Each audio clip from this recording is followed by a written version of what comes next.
Hello and welcome back to the second round back nine coverage of the MPO League card here at the 2018 Delaware Disc Golf Challenge presented by Innova Discs. We have got an awesome showcase card here. Big Julie commentary, myself, Jeremy Koling, joined in the booth with my buddy, Paul Ulibarri.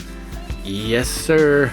Man, I'm kind of mean mugging in that picture. You're always mean mugging, dude. You're a mean mug. You got a mean mug to you, dude. Hole 10 is a par 5, 675 foot, another sub 700 foot par 5. This one maybe plays a little bit closer to a really difficult par 4, but it is a par 5 nonetheless. It does take sometimes 3 good shots to get to the green. Players are going to go with it. Anheuser's sidearm is probably the shot that fits the fairway the best, or a hyzer flip backhand. It's hard to get a lot of distance with the backhand and keep it flipping up the whole way to keep it in the fairway, but we'll see what these players go with here. How many eagles were on it, though? I believe 1. There's a couple of them. 2. I know Anthony Barella eagled it. And then we're not going to say the other one because we don't want to give spoilers away. That is true. Mm-hmm. Learning, baby. We're learning. One day at a time. Seppo, off the backside of the fairway there, doesn't go with the Anheuser sidearm. Paul does, showing exactly why that shot fits this fairway so well. It's going to leave you a long shot to the green, but that's in eagle shopping territory. Yeah, no, I couldn't have walked up and placed that in any better position for what I'm looking for. Mm-hmm. And Matt, can this stay? Yeah, it does stay in the parameters of the fairway. That's not an easy thing to do with the backhand there. I'm surprised to see this from Paul. And this is a really nice looking shot here, but he's got the skill to keep that Anheuser sidearm, put himself way up the fairway. You are definitely losing some distance throwing the backhand here. Yeah, you're definitely getting pinched off to where it can only go so far. And if you try to go further, there's really no way with a faster disc to land it with the touch you're going to need to hold the fairway. Mm-hmm. And Seppo with an approach there, that's going to leave him a long up and down to get a look for a birdie. And he's just jockeying for position there in the fairway. And there's an inside route here McBeth is going for. Wow, that is fearless. Tight. But yeah, he got some advancement, but that's back in the woods. He's going to have to throw a forehand flex most likely from that position. This needs to keep standing up. That's drifting off left, but that's going to be up there for a long look for eagle. A really long look. Outside 42 feet, so. Good birdie. No spoilers. I'm not going to say anything. And Seppo Paju, look at this approach, man. This guy is throwing the disc so well. Yeah, what I love about his game is when his disc lands, there's no variation of left or right. It just kind of sits, and he displays all that touch. And hopefully Matt Bell's hungry for tacos.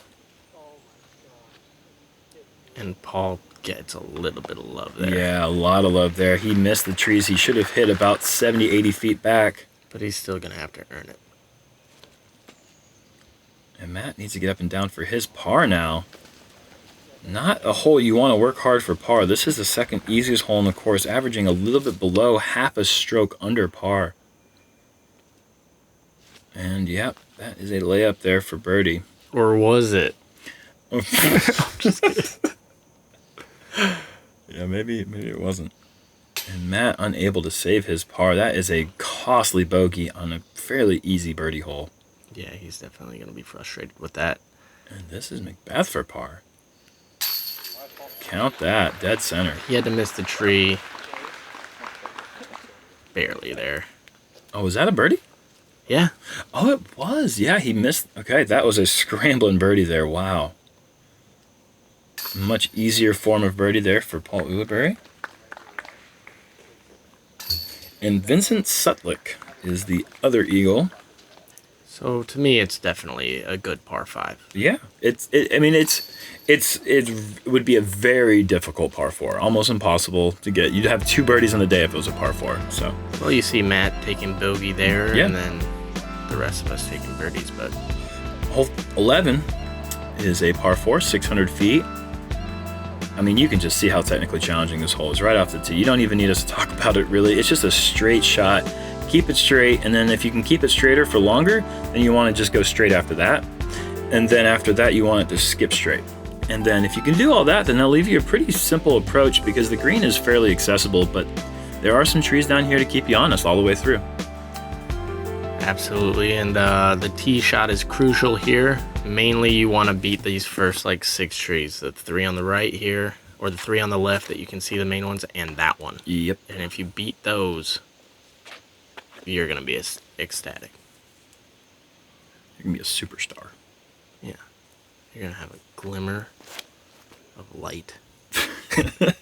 And look at this glimmer of light down the fairway. Oh man, a little kick off to the left, but that's actually not a bad side of the fairway to land on. No, I'm glimmering. Yeah, you're a superstar right now. This kid's got a future. This guy, well, actually, he threw a rock further than mine. Oh gosh, look at that. That's good, folks. And the tree was like, I want to be in your way, but you're McBeth, so you can just roll off to the side here. And Matt is drifting off to the right. This actually could work out if it just keeps going. Well, left side of the fairway. We'll see what he has over there. Yeah, it all depends on his footing. And Seppo goes Buttertown, Come USA. on, man. There is just no way to describe how good that is. He's still not putting though, right? No. Yeah, he's so far out of position.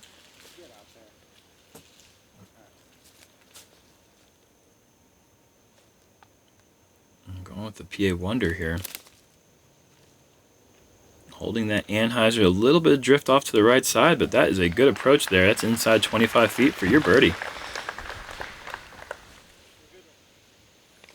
Right next to the love tree with a big heart on it. Oh, does it have a heart on it? Yeah. Oh, Good for them. good for that tree. Ooh. Beth with a nice approach there. A little unfortunate tree kick at the end, but he's still I inside. think he hit the love tree. Is that the one? Mm-hmm. And Matt's going to have another putt from just outside the circle to save his par. That was a little bit of an errant upshot, but still in the circle. Oh, there it is. There's the heart.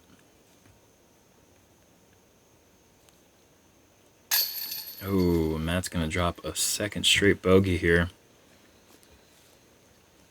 He had some nice putts for par on the front 9, but has fallen back a bit here on the back. And what a scramble par there for Seppo. He's playing very well, very in control of his game. Super confident on the greens. Everything's just looking really good with Seppo. Really the last couple weeks. Mm-hmm. Yeah, almost this whole season. Yeah, the whole season. I'm sorry. I think Beth able to extend that lead to 1 stroke now.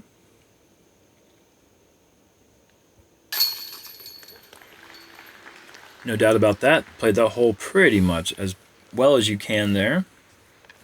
Perfect drive. Slight kick off to the left, but the really nice, slow forehand approach to the green. A little apathetic tap in there for Matt Bell. He needs to pick things up. I'm sure he will. He's a great player. One thing I really like about Matt is his concentration and mental game. He focuses on every shot. Yeah. He's definitely not going to let a shot get away for that reason. Hole 12 is par 4, 520 foot. Just a straight shot here. If you can make it to this edge, that white tile on the ground says 250 feet. You can somehow hyzer around this corner here. You're going to be in a really great spot. No matter where these drives land though, man, this approach is so technical, so tricky.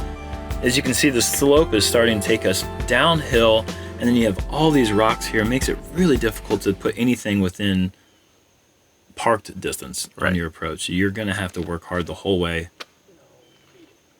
And going for the inside line there with the On Big purpose. Germ approved. Yeah. No, I wasn't. Well, No. doesn't matter. Maybe a bit short of the corner, but Yeah, it's going to be tough. I'm going to be pinched off for sure. the M4 does abide, though. And McBeth It's a good shot. kicks off to the right. Hit the main gap. I think he might have the distance to have an approach into the green for sure. And this Seppo, is yeah. Oof. just Butter. Yeah, no way else to describe that. True story, they actually don't have butter in Finland. I just made that up. I don't even know I said You that. messed up, Matt Bell. I'm sorry. That's how bad that was. That's just a ridiculous thing to say. They have some of the best butter. Finnish breakfast is bread and butter. Just like Seppo's game through the woods. And kind of like that approach. Wow. To this. Yeah, he's going to have a fairly Oh easy my upshot gosh, to save that. That's incredible. That is such a dangerous shot. Those woods are scary. And get out of jail free. Mm-hmm. And catching some of those rocks and roots, but that's still just like a jump putt approach there for your par. Yeah, I'm going to be very happy with that. And McBeth going with McBeth Nova. He's going to be very happy with that. And Novas make the funniest sound when they hit the ground, don't they? So funny. Shut up. Is Seppo going to make it for... Okay, I just... That was awesome. That is so It's just good. landing so soft. Yeah, it's just like the brakes were just applied as soon as it got to exactly the distance it needed. There's really no describing how incredible that touch was there for that approach. That's awesome.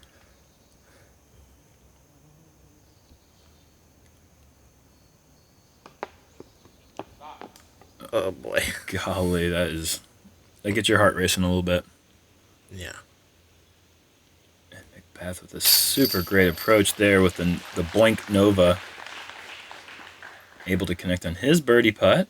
And McBeth is kind of off to the races right now. He's playing very well. And that is a fortunate par there from Matt Bell off that tee shot. Going for the scary shot through the woods. Able to get through everything. What a reward that is.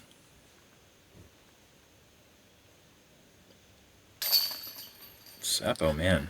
But 8 Seppo's down just, through 12. Yeah, just he's right there with McBeth, and they got a really, really good battle going on right now. Just throwing perfect shots. Yep. Almost every matching each other shot for shot. See if they can do that here on hole 13, par 3. This is the third of 4 par 3s in this course. 360-foot downhill shot. Want to throw something that just stands up straight. Maybe force a little bit of Anheuser with a stable mid-range or fairway driver. Just have something break off right here before these trees down here, right around the circle's edge. Give yourself a look at a birdie putt. Yeah, super difficult hole to control every part of the shot. It's almost like you have to get a little lucky unless you throw it. See, because he threw it perfect. Oh, yeah. And he still didn't beat those last couple trees. He's going to have a look, though, for sure. And that was a fairway driver there. Looks like Seppo's also going with a fairway driver. If you have the control, you're going to want to throw a mid-range like Seppo's done here. Okay, is this a mid-range? Yep. Okay. Because then you're going to beat those trees and have that slow fade to that fairway, I think. But it's such a tough shot to have this much control while drifting slowly through that fairway. And it looks like he actually goes back door of those guardian trees. One way or the other, you just have to miss that corner there. Beautiful execution there from Seppo. And what is this clear disc? This is a H1 V2. Okay. And that's a pretty overstable disc to go down this fairway, but that... Yeah, I definitely missed the angle there. I'm trying to flex that a little bit more, and instead it came out with hyzer. And Matt also going with a clear disc, also going with a very overstable clear disc, and that kicks to long putt range. But yeah, anything left and early is scary because there's so many leaves. And looks like you were able to miss everything there. That's going to be an easy par. This hole, it's such a difficult tee shot for me that it's almost feels like a bonus birdie if I were to get it. Yeah, and that's how all these par 3s feel. It's just there's no step up, gimme par 3 on this course. There's only 4 of them, so...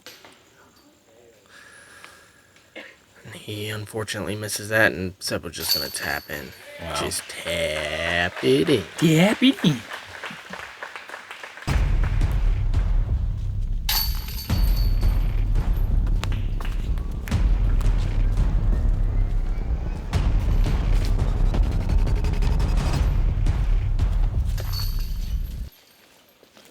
That's a dramatic commercial. That is a dramatic commercial. Hole 14 is a par 3, 370 foot, just straight as an arrow tee shot here. Whatever you can throw, probably going to see McBeth go with this T-Bird 3, is just my guess. Something that's going to stay straight, maybe a little bit of Anheuser drift just to keep it down the middle the whole way, and then break off just at the end, just before these trees off to the right side. This, I believe that is a hickory, that I don't know, the oaks, hickory, ironwood, little trees all over the place. Forest. There's a forest right in front of Seppo here. And Seppo is trying to Robin Hood this course with a amazing shot there, stealing from the rich and giving to the poor. I don't know about that, but all right, Paul's going to throw a rock. Oh, it's not a T-Bird 3. It is a rock. And he's asking for it to flip. This is leaking a bit left. Back into Sherwood Forest. And Paju is in position to maybe take the lead here for the first time this round. That he is. X1.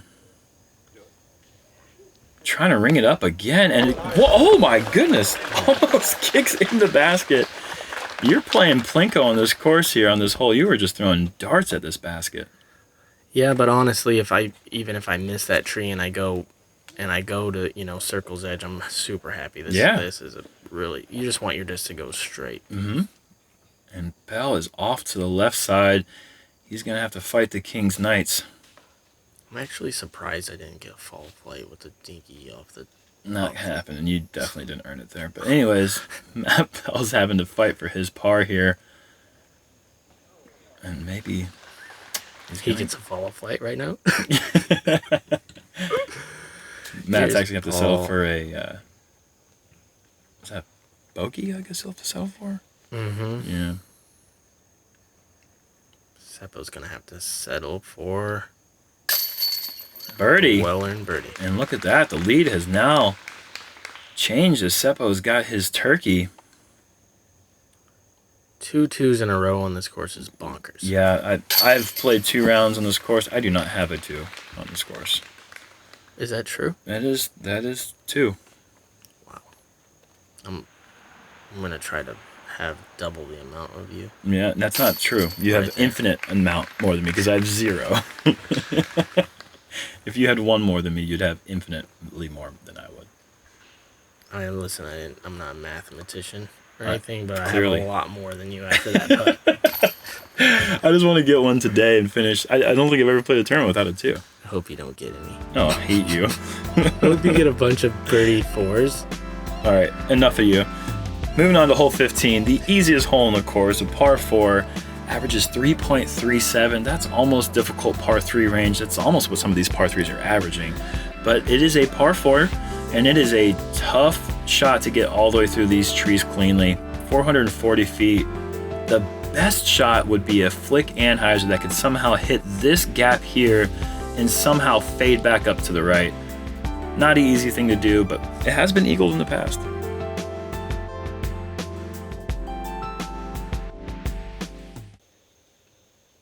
God, I hope you hit so many trees today, Paul.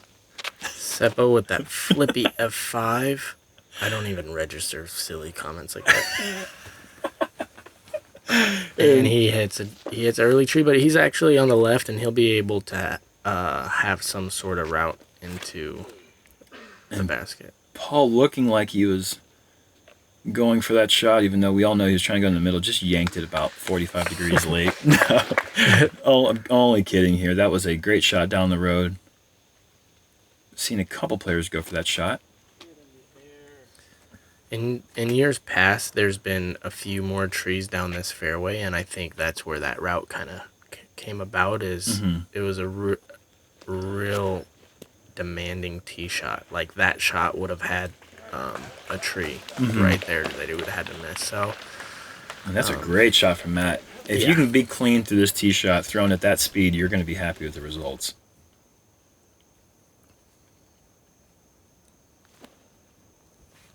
Seppo out of position.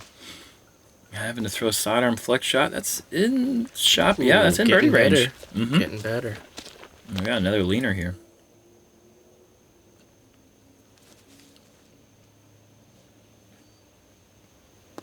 And yeah, Pretty good. pretty dang good.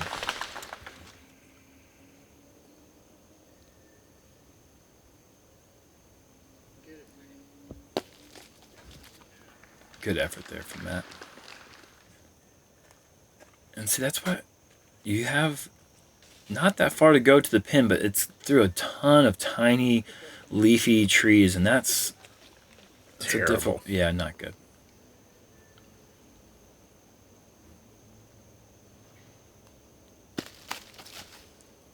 That's me. That's me attempting to run a putt outside 42.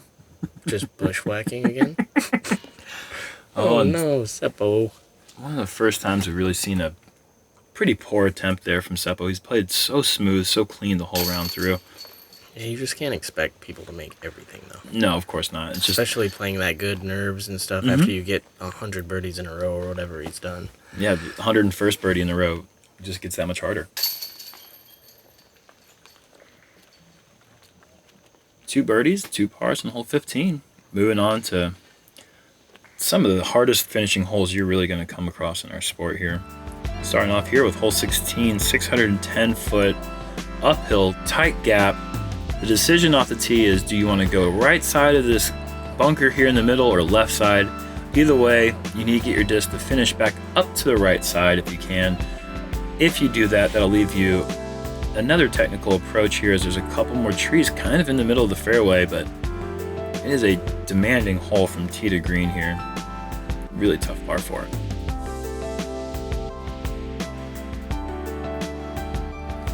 To give from some perspective here, hole 16, fourth hardest hole in the course. Hole 17, hardest hole in the course. Hole 18, second hardest hole in the course. Really can't finish with a more difficult finish. Unless it had the third hardest hole in the course. Well, yeah, that would make things. That would be hole 2. And we can't have hole 2 on hole 16, 17, and 18. That wouldn't make any sense. Here's Matt Bell. And this is good. This is really good. So is Paul's drive. Those are 2 great shots. What's crazy to me is they're like really in control of their tee shots to where they're trying to. So from this angle, this gap looks really big. It's really not. Does it? And they're going through the correct part, which is on the right side of that split tree. And I'm going straight here, and I'm ecstatic about going straight. Yeah. It's just that cuts that angle off. Yeah, I'm not going to have an angle, but they're actually trying to go to that right side, which is super difficult. And if you guys watch the first round coverage where Ricky blasted an Anheuser drive as good as you can throw it, he matched that in the second round as well. He's out there putting together a hot round himself, so watch out for Ricky Wysocki.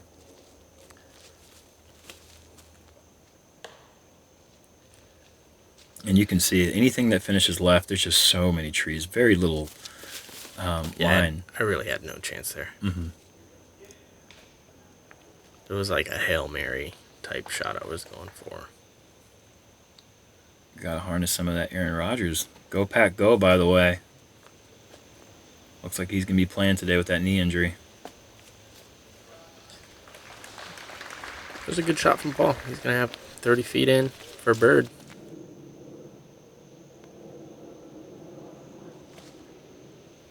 PA Wonder. Doing wondrous things here. Great approach shot. That's leaving you a little bit of kind of a scary putt there. Look at Seppo having to contort his body in ways you don't really want to, but able to throw a really nice low ceiling shot. And you know Matt Bell's running this. Yeah, he is. Oh, man. Man, he's aggressive. Paul taking that lead back. 9 under through the round with 2 to go.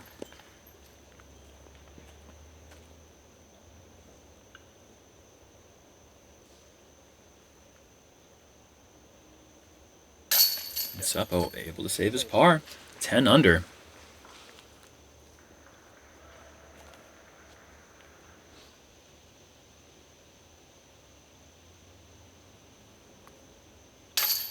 Up and in. So, 3 pars and a lone birdie for Mr. McBeth. Gonna give him that 1-stroke lead here. This is probably one of the more bogeyable holes as yeah. well, yeah. A lot of these holes, you'll be able to throw an errant tee shot and maybe get to, the corner where you can then get up and down. But that one, if you get off the fairway, it's super difficult to get back into position. Bogeys are worse by 25% of the field. Speaking of bogeys, we're moving to the hardest hole on the course. 29% of the field with bogeys or worse. And there's a lot of double bogeys in there too. 860-foot par 5, just through all the woods that you can possibly imagine. Ironwoods, hickory, oak, you name it. They're there, they're in the way. And then we got this mound green, which is just such a cool feature on this course. There's not really anything like this anywhere else on the course. And if you like things that are really great, you're going to like this tee shot. You're going to like that kick. Oh, golly, the kick, too. It was fantastic before the kick, and then it was just ultra fantastic. Yeah, now it's perfect. If you can get past that little mud spot that he got past, it's bonkers. That's so far. And Matt looking like he had a great shot himself until that kick. And that takes birdie almost out of the equation instantaneously.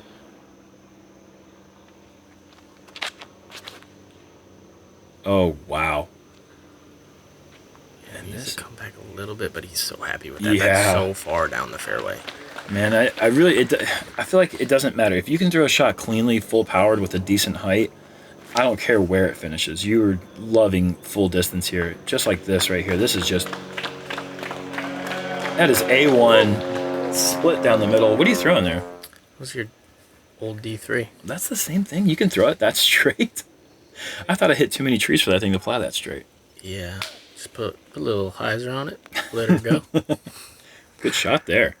And Matt able to get out of the woods there temporarily. And this is awesome. Wow, yeah.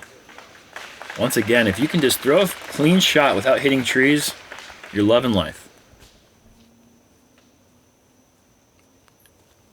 And it's almost like you can't get in any better position than really me and Paul are there. Like that, it's so hard to land your disc.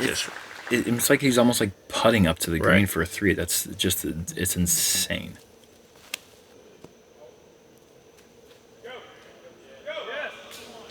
Oh, wow. And I think you actually would have been putting if that had missed that tree. I think so. Unreal. But still super happy with where I am, Yeah, I mean, I don't want to say easy birdie because there is still a lot to contend with on the green. But to have just a shot at an easy birdie is just so insane on this hole. Having to go through that tight window there, and look at that. Just open door right through it. Beautiful shot. Add that to the percentages. Seppo. Yeah. And if you want to avoid that big oak there, throw your second shot off to the right side. I think he was running it, honestly. I mean, why not? Like, because there's a cliff behind it? Yeah, I know, like, realistically, why not? But, like, when you're McBeth, why not? Because there's a cliff behind it? That's a good point. These approaches are kind of annoyingly good. What's crazy is if we can convert on our putts, there's going to be 3 birdies on this hole, which is how many birdies were there in the entire tournament that round? 7. That's how crazy that is. That's how hard this hole is playing. We're in a national tour field here, where there are a lot of players playing. And somehow, you guys have decided to take up 45% of the birdies on the entire hole within a foursome. That's crazy. That's bonkers. And Matt's like, oh man, a par. Really good par. That's an awesome par. Well done. Moving on to the final hole, second round here. Hole 18, par 4, 630 feet. Got to keep a straight tee shot up here. you really don't want to break off. Even this fairway goes left, you have a lot more bunkers on the left side than you do on the right side. So if you can stay straight and deal with these trees on the back side of the fairway, that would probably be ideal. But there is just, man, it doesn't matter how good your tee shot is, you have got a super challenging approach shot to this green, uphill, and then the basket is guarded by these 2 rocks here right up here in the green that are sitting at right about circle's edge.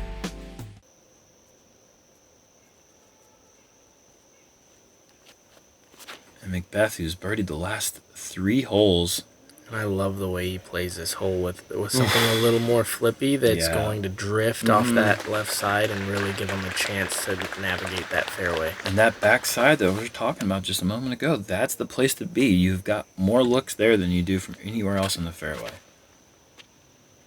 Seppo trying to get sneaky. Mm-hmm. And he does that. And that's a beautiful tee shot. That is going to be off to that left side. That is going to be challenging, but man, you'll take that. Absolutely. 9 times out of 10.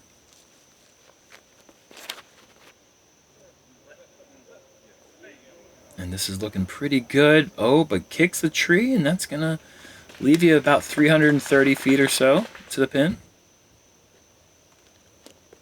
Yeah, definitely not where I wanted to be. It's going to be a little much. But I did get a favorable kick to the middle. Didn't look like Matt got a very favorable kick, but he does have something. He has roller. Oh, wow. Look at this. Which is really good. Yeah, and that's going to drift off to the right side. That's somewhat near Paul's tee shot, but that's... Matt Bell's just been falling off in the back 9. Started off well, but it has not been his best back 9 effort, that's for sure. I'm trying to go back door. Oh, and a little tree kick. And up there... putting. Oh, I wasn't sure which basket we were going to, but that is a long putt there for birdie in the last hole. Needs that putt to stay on lead card going into the last round. And McBeth with a good approach shot there, but that's still 45, 50 feet away or so. Who do you think I would bump off the lead card if I were to have made the last? If I were to guess based on what I know, it would be me. Suspense is killing me. Mm-hmm. Matt Bell has hit the early trees, and he's going to have a long look for his par. Most likely going to have to settle for bogey on this last hole, but we know Matt Bell makes the big long putts. Not this time.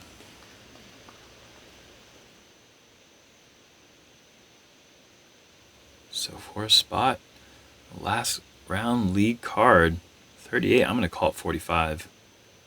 Yeah. Nice putt, Paul, I guess. It's the longest putt I've made in 4 weeks.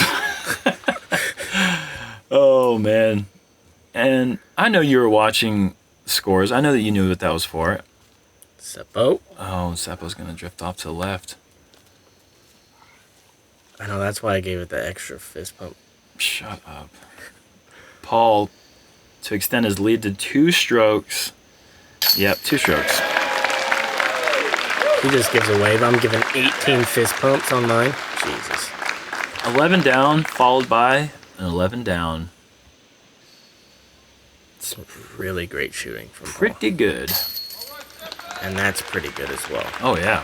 An 11 down round from Seppo Paju. Played just in control the whole entire time. Very impressive to watch. And he had Matt Bell with a disappointing round, but he displayed a lot of great putts and a lot of, he definitely tried his hardest the whole entire time, and very admirable. Yeah, tough back 9 for him, but wow, McBeth, Seppo, and Ricky all pulling out 11 under rounds. 61? What is the score? Something good, really good. 61. Incredible score here at Iron Hill. Paul Ulibarri rounding out the lead card for the last round. Myself and Zach Mountain joined, followed by Eagle McMahon. Not on the lead card. Not on the lead card. But we're going to be charging, so you guys better watch out. Join us for round 3, final round coverage of the 2018 Delaware Disc Golf Challenge presented by Innova. See you then.